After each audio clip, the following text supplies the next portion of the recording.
Y lo habíamos anticipado, abordar en esta mañana lo relacionado a vacunación sí, vacunación no. Y tenemos en esta oportunidad la comunicación con el doctor Mario Borini, que es médico, matrícula nacional 33.200, es profesor titular de salud pública de la UBA, ha sido durante los años 2003, 2008, con quien hemos dialogado en otros momentos y está ya en comunicación con nosotros. ¿Cómo le va, doctor? Buen día, Nidia le saluda.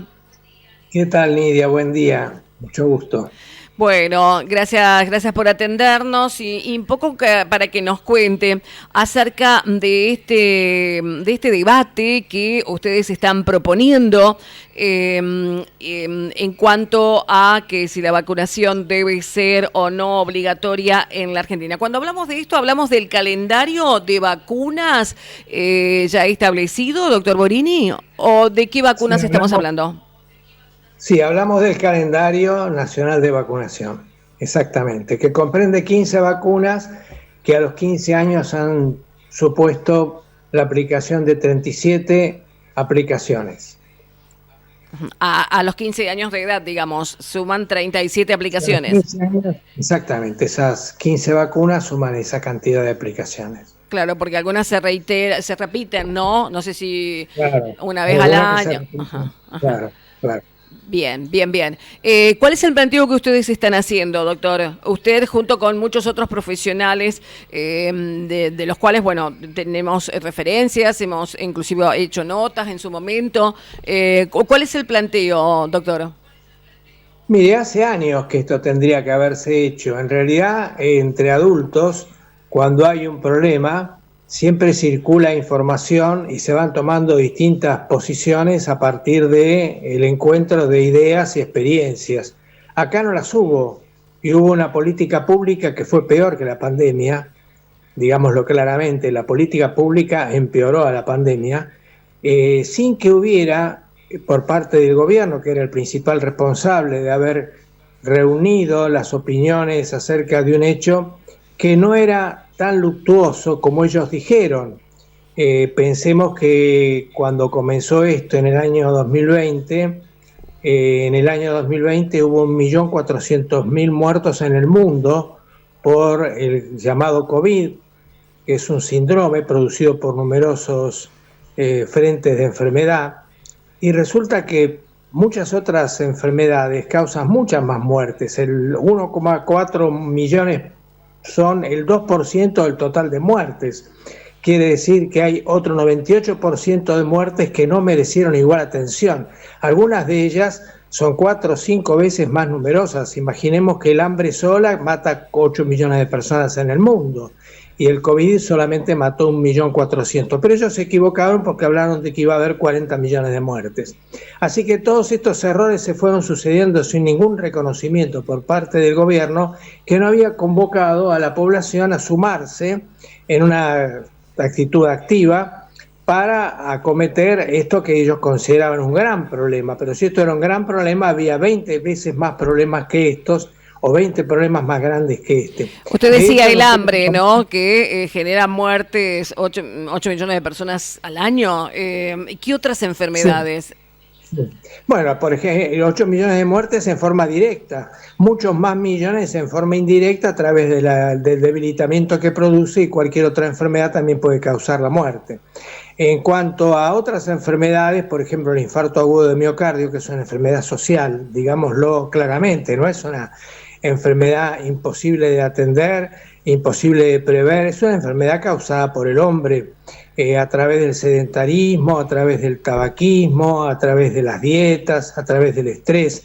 Entonces no se le dio ninguna importancia comparativa con esta enfermedad que había causado 10 veces menos muertes que el infarto agudo de miocardio. Después está la enfermedad pulmonar obstructiva crónica, el cáncer, en fin, los accidentes, o sea, enfermedades que están a la cabeza de la producción total de muertes, y lógicamente que uno asombrado veía que no se le confería la misma importancia. Pero como esto sucedió en todo el mundo, se supone que hay una ley. Cuando uno ve una cosa que se repite con regularidad en todos lados, Uno dice, acá hay una ley, no lo entiendo, pero hay algo que está dictando una orden y se está cumpliendo. Los 200 países en forma más o menos estrecha, pero sobre todo Argentina, cumplió a la perfección con el encierro, que es una cosa inaudita, porque el encierro de sanos en una epidemia, el encierro universal de sanos, no tiene un solo artículo médico que lo defienda. Los problemas que produce en forma prolongada son mucho peores que los beneficios. Entonces, al lado de este disparate, de esta insensatez, hubo tantas, y se llegó finalmente a la vacunación. Ahora la gente está votando, y la gente vota evidentemente en contra de lo que el gobierno espera, y el gobierno se asombra. No sé de qué se asombra, si el gobierno produjo, a través de su accionar con esta política, produjo justamente las dudas y produjo el rechazo de la gente a las conductas públicas que no están suficientemente explicadas. Tal cual. Porque acá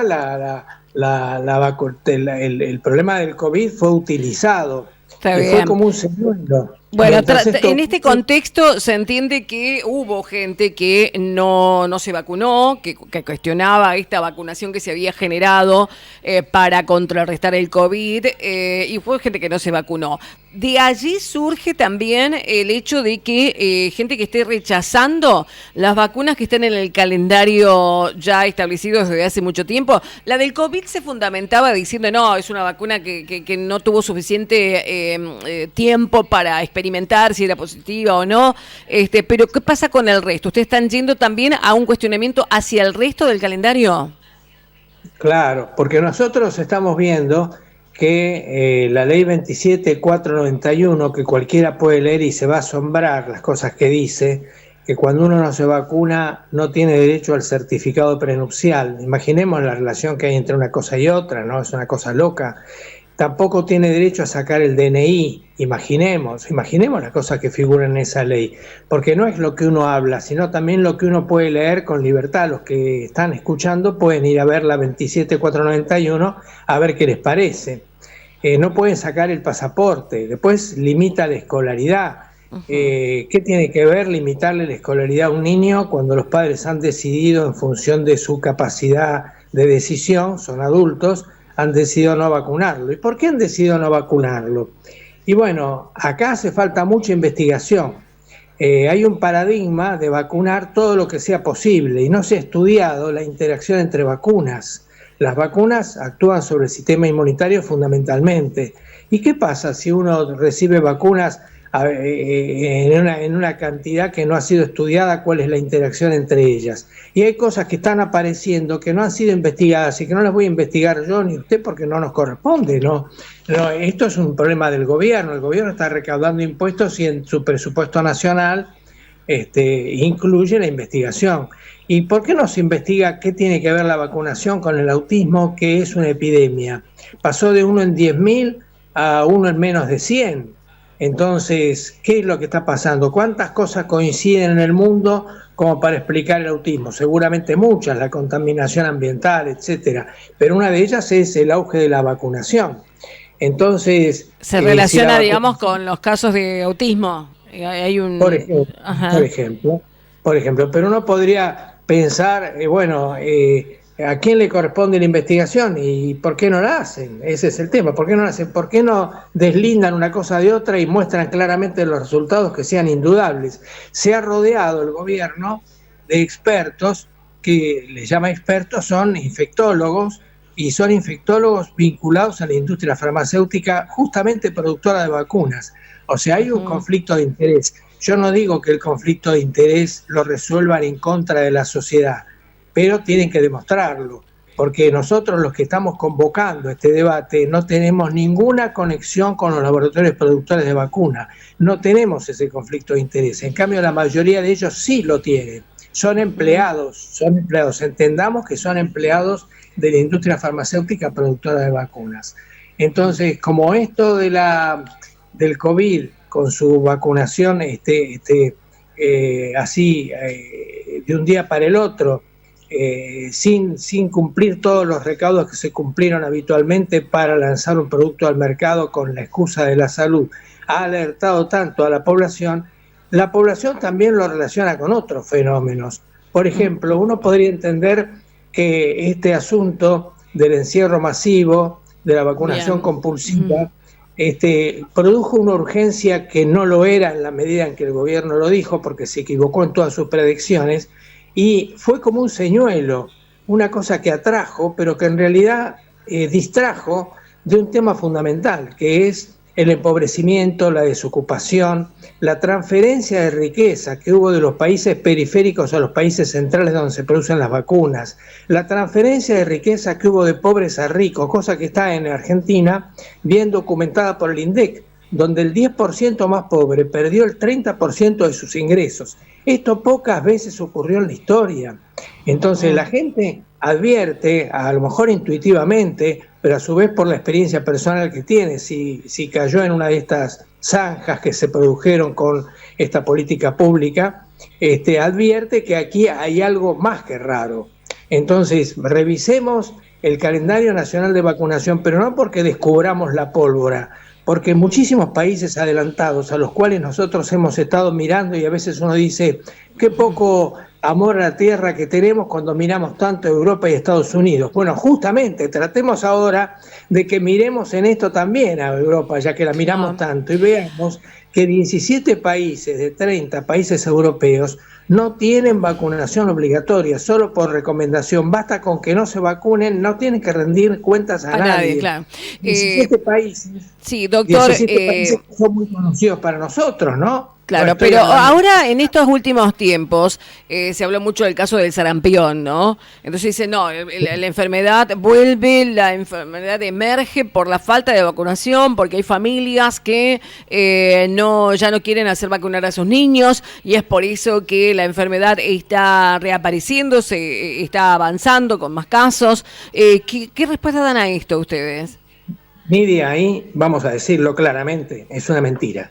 Fíjese que nosotros, con la caída de vacunación que hemos tenido, que ellos dicen es el 47% de los niños que a los 5 años llega vacunado completamente, en Estados Unidos también se cayó un poco la vacunación y en Canadá también, pero no tanto. Están entre el 80 y el 90% cuando estaban en el 95%, están preocupados por eso. Pero los casos que hubo en Estados Unidos son 1.500 y los casos de sarampión en Canadá son 4.500, en la Argentina 100. Entonces, vamos a decirlo con toda claridad, o son ignorantes o nos están tratando de pasar por tontos. Ante por estos números, digamos, por esta realidad sería... Claro. En Canadá 45 veces más sarampión, con una caída de la vacunación que es muy inferior a la Argentina. No se cayó tanto como acá. Y sin embargo tienen 45 veces más sarampión. Entonces que no digan cosas que no son. Bueno, ustedes están proponiendo un debate, lo están haciendo a, profesionales que se conocen, ¿no? Y en este caso, se los ha reconocido también durante la pandemia, como en el caso del doctor Hugo Pizzi, ¿no? Además también, Nicolás Kreplat, además Pedro Kahn, Roberto de Bach.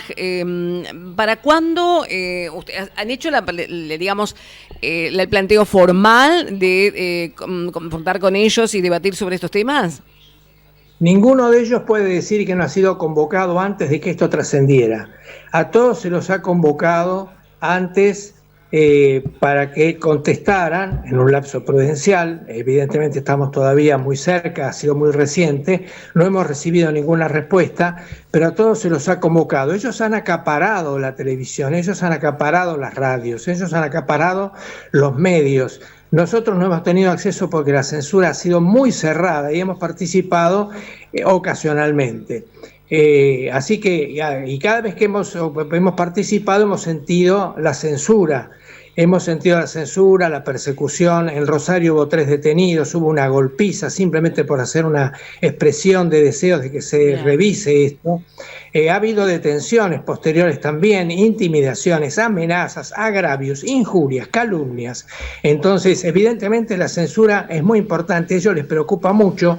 Son, como decía, empleados de la industria farmacéutica y nosotros sin ningún compromiso con la industria, hemos salido a dar información y eso evidentemente ha molestado. Lo que queremos ahora es que se regularice esta situación, adquiere estado público, se debata públicamente, cada uno puede hacerlo en forma lo más conveniente posible, y se tiene que dialogar acerca de cuáles van a ser las condiciones de ese debate, por qué medio se transmitirá, la forma pública en que se hará, el moderador que se elegirá, y será un debate respetuoso donde cada uno expondrá las razones por las cuales quiere mantener la vigencia de la ley 27491, que es una ley absurda, por otra parte anticonstitucional, ¿no es cierto? Bueno. Porque va con los derechos básicos de las personas y contraría otras leyes como la 26529, que es la de los derechos del paciente. Doctor, por último, ¿hay un plazo para realizar este debate o no? Bueno, nosotros suponemos que si pasa un mes y no recibimos ninguna respuesta, tendremos que tomar alguna decisión. Lógicamente que una decisión básica será informar a la población que al no haber respuesta se rechaza un debate que consideramos absolutamente necesario. Doctor Mario Borini, muchas gracias por atendernos, contarnos acerca de esto. Vamos a estar al tanto, a ver si hay novedades o no. Creo que, mucha información nos viene a la memoria de lo que ocurría en la pandemia para con este planteo de no a la vacuna en su momento por el COVID. Estimamos como que esto se puede replicar con este planteo que ustedes están haciendo, ¿no? Valiéndose en los alcances de las leyes pertinentes. Doctor Mario Borini, muchas gracias por atendernos. Muy amables, muchas gracias a ustedes, adiós.